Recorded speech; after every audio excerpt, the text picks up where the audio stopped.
Good morning বন্ধুরা, মহুয়া সাতকাম চ্যানেলে তোমাদের সকলকে স্বাগত। তোমরা সকলে কেমন আছো? আমি কিন্তু ভালো আছি। তো এখন থেকে আমি আমার ব্লগটা স্টার্ট করলাম। আর হ্যাঁ, ৮ থেকে ৮০ তোমরা সকলে কিন্তু এই ব্লগ ভিডিও দেখতে পারো। আশা করি তোমাদের সকলের ভালো লাগবে। আজকে কিন্তু রান্না করার অনেক আগেই আমার সব কিছু অ্যারেঞ্জমেন্ট হয়ে গেছে। মানে যে সবজিগুলো কাটার ছিল, যেমন আলু, চারিদিকে পেঁয়াজ, দেখো কেমন রসুন, এগুলো তো পুরো কেটে রাখার কথা ছিল। তো জননিস্তব্ধ এগুলো আগে এলাকা। কেটে বন্ধু নিয়েছি। আর এখানে বাবা কিছুক্ষণ আগে রাখলো হচ্ছে লাল শাক। তো লাল শাকটাও কিন্তু আমি ধোবো, বাছবো, সব কিছু করবো। তার আগে কিন্তু মাছগুলো ভেজে নিই চলো। সব মাছগুলোকে কিন্তু আমি এখন নুন হলুদ মাখিয়ে রেখে দিয়েছি। কড়াতে ভালো করে তেল দিয়ে গরম করে নিলাম, কেন গরম না হলে কিন্তু মাছ ভাজা যায় না, মাছগুলো কিন্তু আটকে যায়। ভীষণ ঠান্ডা, ঠান্ডার মধ্যে এখন রান্না করতে এসেছি। কি রান্না করবো জানো? চলো দেখিয়ে দিচ্ছি। এখন কিন্তু আমি মাছ করবো, তেলাপিয়া মাছ নিয়েছি, তেলাপিয়া মাছ রান্না করবো।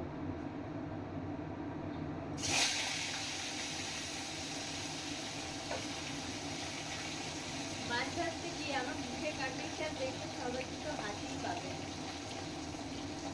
যে বেশি তো লাভ নেই বলো। বলে কিন্তু ঘরটা শান্ত হয়ে রয়েছে। সে পড়তে গেছে পড়াশোনা, গামছা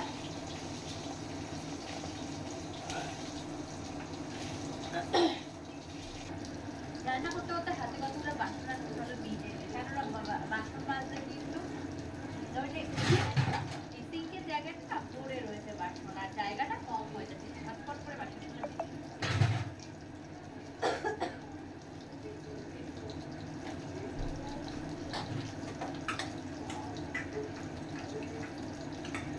আজকে এত ঠান্ডার জন্য কাকপক্ষীরও কোনো দেখা নেই। অন্য সময় অন্যান্য দিন কিন্তু কাকগুলো এসে কা কা করে, ওদেরকে খেতে দিই, যাই হয় একটা কোলাহলপূর্ণ দিন থাকে। সেখানে আজকে একদম মন মরা একটা ওয়েদার, আমার তো খুব বাজে লাগছে। আর সত্যিকারে ঠান্ডা তো সত্যিই পড়েছে, কিন্তু তার মধ্যেও মন খারাপের একটা রেশ যেন থেকেই যাচ্ছে। কবে থেকে কাশি ধরেছে, সেই কাশি এখনো ছাড়েনি। পুরীর রেশ মনে হচ্ছে আর কাটবে না জানো, এমন।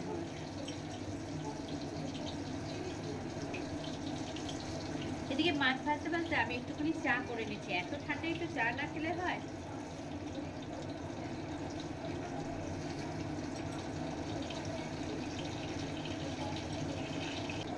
মাছ ভাজতে ভাজতে আমি কিছু পেঁয়াজ কেটে নিচ্ছি শাকের জন্য, লাল শাক হবে তাই।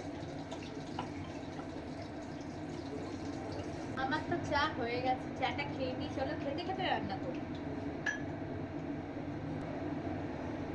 রান্না তো করবোই, কিন্তু এই দেখো টমেটো কেটেছিলাম মাছের জন্য, তো টমেটোর পাল্পটা যতই ঠান্ডা করুক একটু ঘষে নিই। রান্না করতে করতে স্কিন কেয়ার করাটা এটা একটা আমার মানে ডেলি নেসেসারি কাজ প্রায়। চলো, হাতের কাছে যখন পেয়েছি ছাড়বো কেন।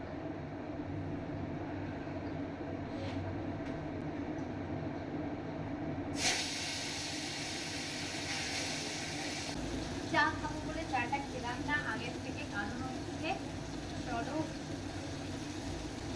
লাল শাক রাখা হয়েছে, লাল শাকটা ধুয়ে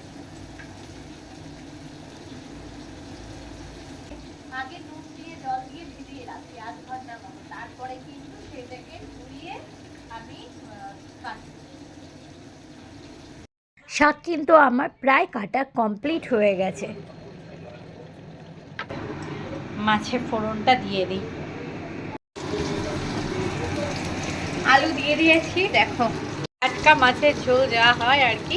কালো জিরে ফোড়ন দিয়েছি, আলুগুলো একদম সরু সরু করে কেটে রাখা সেই আলু। এই দেখো এর ভেতরে আমি কিন্তু শাকও ঝিরি ঝিরি করে কেটে নিয়েছি।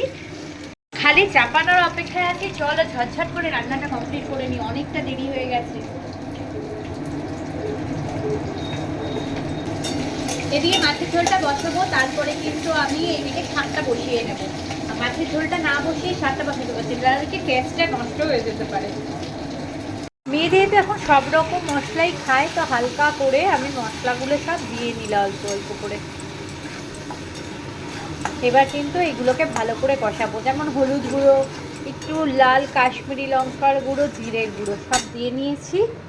লাস্টে কিন্তু আদাটা দেবো, আদা দিয়ে দিলাম।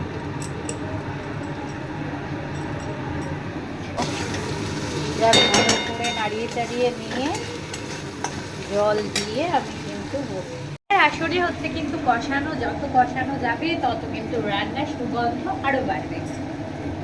আমি কিন্তু আজকে লাল শাক করবো বড়ি দিয়ে। দেখো বড়িটা আগে ভেজে নেবো, ভেজে রাখবো, তারপরে বেশ অনেকদিন পর কিন্তু আমি শাক করছি। তো আগে রেগুলার পাতে শাক না হলে কিন্তু চলতো না, তো সেই অভ্যাসটা হঠাৎ পাল্টে গেছিলো, কয়েকদিন ধরে গ্যাপ চলে গেছে। তো আজকে আবার শাক রেখেছি, এরপরে মনে হয় প্রায়ই তুমি দেখবে তোমরা দেখতে পারবে যে আমি কিন্তু শাক করছি। একদিকে ঝোল ফুটছে, আর একদিকে কিন্তু আমি শাকের জন্য কালো জিরে, শুকনো লঙ্কা ফোড়ন দেব। ঝোলটা একটু ফুটতে কিন্তু আমি মাছগুলো, এই দেখো মাছগুলো কিন্তু দিয়ে দিচ্ছি। একটু ফুটতে না ফুটতে আমি কিন্তু ধনেপাতা দিয়ে দিলাম।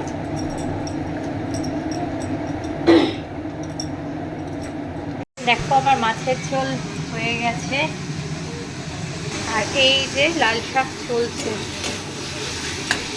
এটা একটু ভালো করে জলটা টেনে নিলেই কিন্তু আমি এর মধ্যে দিয়ে দেবো এই দেখো ক্রাশ করে রাখা বড়ি।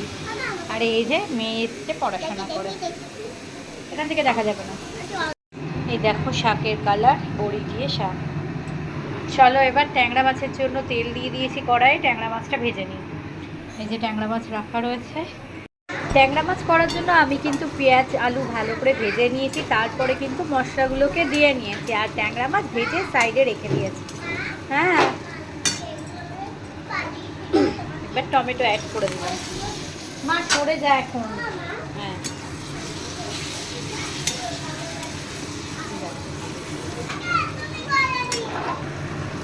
দেখো মশলাটা কিন্তু আমার ভালো করে কষানো হয়ে গেছে, তেল ছেড়ে গেছে।